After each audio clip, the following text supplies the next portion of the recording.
FZS version 3 bike একটি comfort bike এবং জনপ্রিয় একটি বাইক। এই বাইকের একটি বিষয় আপনাদের সাথে শেয়ার করব, যেন আপনারা বাইকের থেকে ভালো পারফরমেন্স পান। অবশ্যই আমার সাথে থাকতে হবে। দেখেন, আমি আপনাদেরকে দেখাচ্ছি ক্লাচ সাইড খোলা। ক্লাচ সাইডটা খোলা হচ্ছে কেন? কারণ অনেক সময় আপনাদের বাইকের ক্লাচ প্লেট চলে যায়। যখন রিপ্লেস করতে আসবেন অবশ্যই রিকোয়ারমেন্ট অনুযায়ী যে স্পেয়ার পার্টসগুলো দেওয়া হয় সাথে এগুলাও চেঞ্জ করে নেবেন, তখন আপনি বাইকের থেকে ভালো পারফরমেন্স পাবেন। স্টিল প্লেটগুলো দেখেন, দেখা যাচ্ছে নতুন। আসলে স্টিল প্লেটের যে খাস কাটা অংশটা এটা কিন্তু নাই। এই অংশটা না থাকলে আপনি যখন এই স্টিল প্লেটগুলো ইউজ করবেন তখন কিন্তু আপনি বাইকের থেকে ভালো পারফরমেন্স পাবেন না।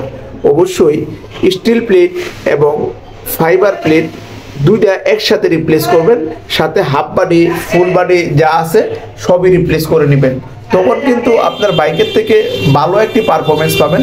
দেখেন, আমি আপনাদেরকে দেখাচ্ছি স্টিল প্লেটগুলো কিন্তু অবশ্যই রিপ্লেস করে নেবেন ক্লাচ প্লেটের সাথে। সবাই ভালো থাকবেন। আসসালামু আলাইকুম।